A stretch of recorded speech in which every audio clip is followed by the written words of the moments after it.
Good morning and welcome to Week 9 of Pacific Northwest Sports Weekend Updates. We had some really good games this weekend, and I'm really excited to get into them. To start you off, we had your UW Huskies who played Indiana, and they lost 17-31. Now, UW did do better than Nebraska, but they still did lose to an Indiana team without their star quarterback. UW plays USC next week. Now, your WSU Cougars played San Diego State and won 29-26. Now, the Cougs have zero time to mess around. In order for playoffs to be a real possibility, you need UW, Texas Tech, and Boise State to win out. At the very least, maybe lose one game.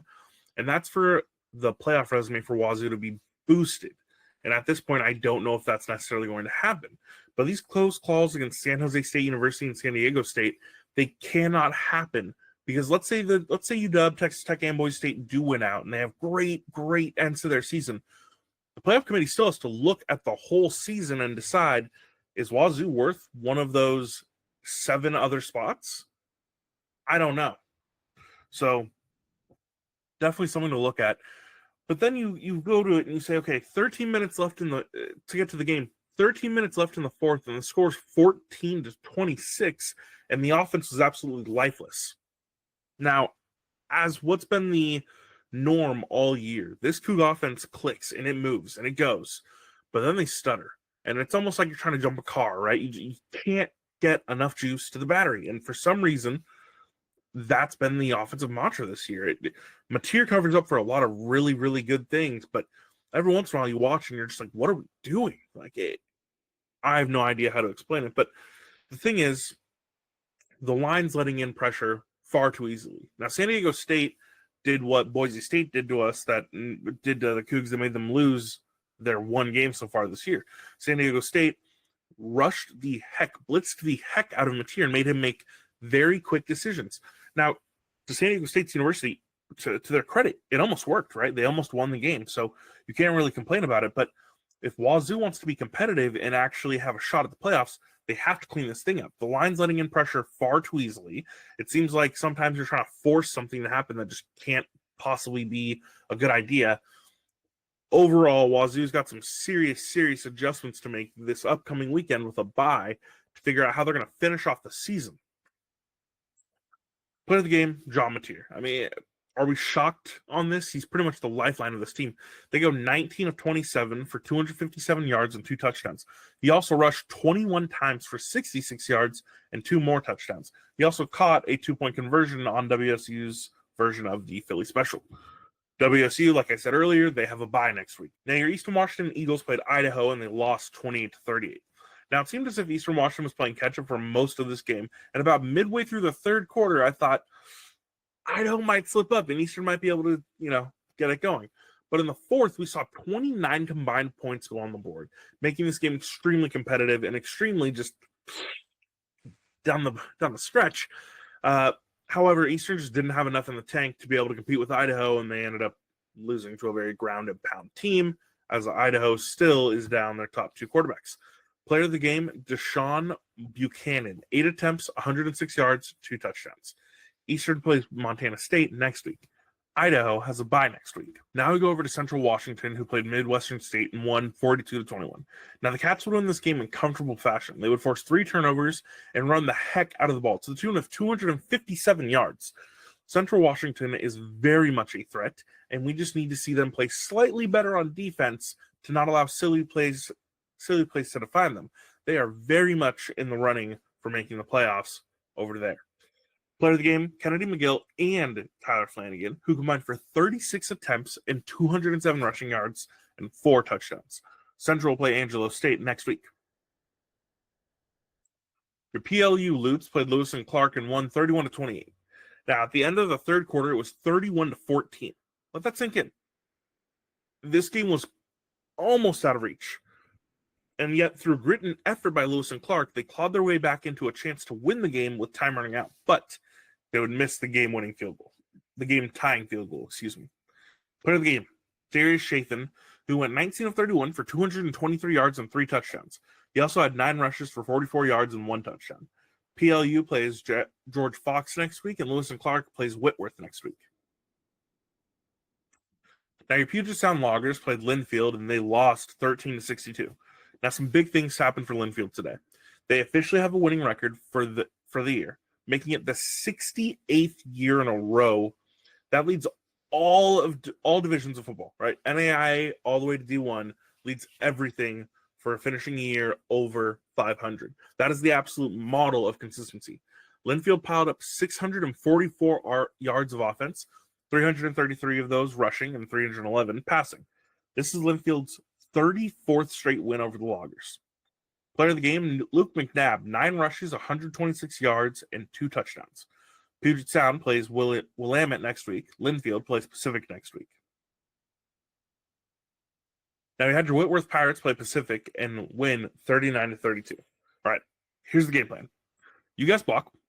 We'll give it to Luis Salgado, and we'll see what happens. I'm pretty sure that was the game plan they put in point. I'm pretty sure that was the game plan they put in, or at least that's the way it felt. He's the obvious player of the game. He had 354 yards on 26 carries. That's 13.6 yards per carry, and he scored 3 touchdowns with them. The score looks close, but after briefly being up 10-3, the Boxers were playing catch-up for much of the game. Whitworth plays Lewis and Clark next week. Pacific plays Linfield next week. Over to Oregon. Your Oregon Ducks played against Illinois and won 38-9. Now, there was a small part of me who thought maybe Illinois can pull this off. And I was very wrong. I am extremely happy Oregon keeps it going. They are an absolute buzzsaw. And with Dylan Gabriel playing quarterback, who I know I questioned in week 1 and week 2, they look unstoppable. He has hit his groove. He is running this offense. And it's impressive to watch. Now, the player of the game, it's Dylan Gabriel. 18 of 26 for 291 yards and 3 touchdowns. Oregon plays Michigan next week. Now, your Oregon State Beavers played Cal and got the brakes beat off them 7-44. Oregon has a bye next week, and it's soul-searching time. Now, your Western Oregon Wolves plays Texas A&M University Kingsville and lost 14-21. This is a tough loss, but it's the first one for Western Oregon in conference play, and hopefully they can shake it off and rebound quickly. Western Oregon plays Midwestern State University next week. Now, your George Fox Bruins played Willamette and won 28-7. And I don't know how to explain the game, but I can do it with one stat, actually. Willamette was held to 75 yards of total offense. 75 yards of total offense. The defense had a shutout, and considering Willamette's only points came through a pick 6, it's the second straight defensive shutout for the Bruins. Player of the game, Taylor Saban, 11 rushes for 47 yards and 3 touchdowns. George Fox plays PLU next week, and Willamette plays Puget Sound next week. The Eastern Oregon Mountaineers played Simpson University and won 61-7. There really isn't much to talk about. It was a simple game, just overmatched 100%. Player of the game, Quincy Glasper, who won 11 of 16 for 156 yards and 2 touchdowns. He also rushed 8 times for 68 yards and 2 more touchdowns. Eastern Oregon will play College of Idaho next week. Now, your Southern Oregon Raiders played MSU Northern and won 57-15. And it was a big 35-point second quarter that allowed the Raiders to put this into cruise control and ride off. Gunnar Yates, who went 9 of 59 attempts for 62 yards and 3 touchdowns. Now, statistically, he was outplayed, and so that makes it hard to make him the player of the game. But the milestone he got yesterday, is what makes me pick him. He broke a 21-year-old record that was held in the Southern Oregon Raiders record books for most touchdowns in a season. He, rightfully so, was able to break that record this week. Southern Oregon plays Carroll next week, and the winner of this game is going to move into first place of the Frontier Conference. MSU Northern plays Montana State next week. Over to Idaho, where your Boise State Broncos played UNLV and won 29-24. Now, I think this was Boise State's biggest game of the year. After originally it was Wazoo, now it was UNLV, and I think from here they're able to coast. Now, UNLV and that go-go offense definitely gave Boise some issues, but that pass rush the Broncos have is what really made UNLV stutter. If Boise State can take care of the business the rest of the year, they will be the highest ranked G5 team. And it seems fitting this would be their ranking given their history of BCS bowl era snubs. Boise State wouldn't have won this game without mentioning Ashton Jeanty, but UNLV was able to make him look human. Now, it seems like the formula for beating Boise State is stuff the box and make them throw on you. Now, I will say, Jeanty did get hurt, which may have made him less effective, but it'll be worth monitoring as the year goes on. Player of the game. It's really the Boise State defense. They forced turnover and had 6 sacks. But I know there's people of you who are going to be wondering, what did Jeanty do? Well, he had 33 rushes for 139 yards and a touchdown. He's good, but the defense made the difference for them in this game. Boise State plays San Diego State next week. Now, your Idaho State Bengals played Sacramento State, and they won 30-27. Now, the Bengal teams have played close games all year, and there's a world in which they are 6-3 and looking at playoffs right now, but sadly, that's not where we are. It makes sense when you consider how crazy this team can be, though. The Hornets ran for 358 yards on them in the first half. But in the second half, they were only able to gain 180 yards. Idaho State pulled this one off, and it was impressive to say the least. Now, this was ISU's first OT game since 2018, and the first OT win since 2008. Player of the game, Christian Frederickson. 10 receptions, 163 yards, and 2 touchdowns. Idaho State has a bye next week. Now, your College of Idaho Coyotes played Carroll and lost 29-43. Now, this is an upset I don't really think anyone saw coming. The Yotes had 4 turnovers, and while they did have 6 defensive sacks, they had no answer for how well Jake Perka played. He went 23 of 29 for 461 yards and 5 touchdowns. He also had a 6th touchdown. It was a rushing touchdown. The Yotes play Eastern Oregon next week, and Carroll plays Southern Oregon next week. Now, over to Montana, where your Grizzlies played Northern Colorado and won 24-0. Fun fact, in the last 3 games against the Bears, the Grizzlies have outscored them 99-0.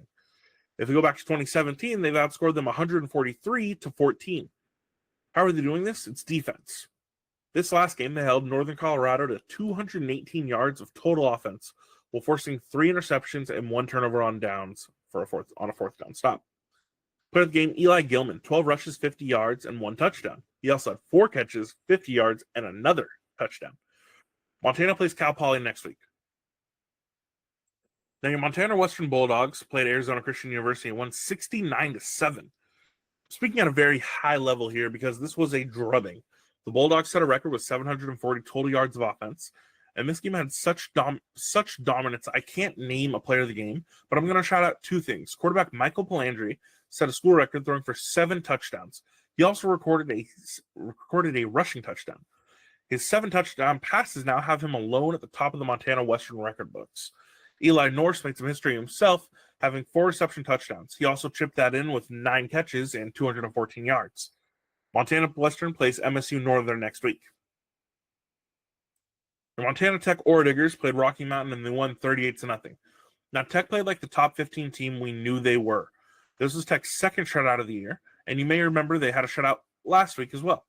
You know, the last time Montana Tech had shutout in back-to-back opponents, it was 1939. Player of the game, Blake Thielen, who went 18 of 25 for 336 yards and 4 touchdowns. Montana Tech plays Arizona Christian next week. Rocky Mountain has a bye. Now, Wyoming played Utah State University, and they lost 27-25. Now, I watched this game, and I can confidently say it was ugly. Neither team is good. Petras for Utah State missed huge throws. Wyoming finally ran the ball, but it was against one of the worst defenses in the FBS at defending against the run. This game, in my opinion, was to be labeled who's going to be not the worst of the Mountain West, excluding Air Force. I can confidently say this. This game is what you would expect from a Mountain West Conference game. Just wacky. It was weirdly entertaining to watch, but it was wacky. It was who's going to be less mediocre than the other. You had wide open throws missed. You had targeting calls that were not called. You had fumbles that, was that a fumble or was that not a catch? You had just everything that could possibly be wacky in a game going on, and it made it interesting, I guess. Wyoming plays the University of New Mexico next week, and Utah State has a bye next week. Over to Utah, where you had your BYU Cougars play UCF and won 37-24. Now, there was a moment in this game where it was 17-10, BYU. UCF had just scored 10 points in the second quarter, and I thought to myself, man, are they about to go out like this? BYU had rattled off 10 unanswered points, and with about a minute left in the second quarter, I thought, man, maybe UCF's going to take this into halftime and really put this game out of reach. But BYU would answer with a 4-play, 75-yard drive in 31 seconds to go into halftime up 24-10. From there, BYU would lean on their offense having long, methodical drives and their defense making stops, which they did both. Player of the game, Jake Retzlaff, who went 16 of 24 for 2 touchdowns. He also rushed 14 times for 38 net yards and 1 touchdown. I think it's important to mention here, at the start of this year, Jake Retzlaff seemed like, all right, he can be a game manager. And now you're looking at him and you're going, he might be the secret weapon on this team. He's playing absolutely out of his mind, and it's really fun to watch BYU be as dominant as they are. Now, Utah played against Houston and lost 14-17. It's a tough loss for the Utes. And although playoffs are out of the question, they have a chance to play spoiler and potentially ruin BYU's season if they can give them their first loss of the week as they play next week in the Holy War. Utah Tech Trailblazers played against Eastern Kentucky and lost 17-28. It's another loss for the Trailblazers. Utah Tech plays Central Arkansas next week. Now, your Southern Utah Thunderbirds played against the University of West Georgia, and they won 28-17. Now, you have to love 2-for-1s. Now, the idea of a 2-for-1 is that at the beginning of the game, you defer the kickoff to the second half. Essentially, what you want is get a defensive stop and score with time expiring in the end of the first half, get the ball to start off the second half, and then score again. At best, you can swing the margin 14 points towards your effort. And Southern Utah did this perfectly, allowing them to go up 21-10. From there, it was a back and forth affair, but with 8 minutes to go in the fourth quarter, you could see the Thunderbirds were running the ball, trying to escape the game with a win, and they did. Player of the game, running back Targi Lamson, 30 rushes for 136 yards and 2 touchdowns. Southern Utah plays Abilene Christian next week. Let's go over the games one more time next week so you guys have everything you need. Your UW Huskies plays USC. WSU has a bye. Eastern Washington plays Montana State. Central Washington plays Angelo State. Pacific Lutheran plays George Fox. Puget Sound plays Willamette. Whitworth plays Lewis and Clark. Your Ducks play Michigan. Oregon State has a bye. Portland State plays Sacramento State. Western Oregon plays Midwestern State. Linfield plays Pacific. Eastern Oregon plays College of Idaho. That game is for first place that's going to be a huge game, for the Frontier Conference. Your Southern Oregon Raiders play Carroll. That is for first place in the Frontier Conference. Then over in Idaho, you got your Boise State Broncos play San Diego State. Montana Grizzlies playing Cal Poly. Montana Western playing MSU Northern. Montana Tech playing Arizona Christian. You have Wyoming playing University of New Mexico. Utah Tech playing Central Arkansas. Weber State playing Northern Arizona. And Southern Utah playing Abilene Christian. That is all we have next week. Again, this was the last weekend of October football. We are officially in crunch time where wins mean everything. And just one loss in the month of November can throw everything off. Again, my name is Jay. I love doing these things. Feel free to give feedback. We want to keep improving for you guys. That is all I've got. Have a great weekend.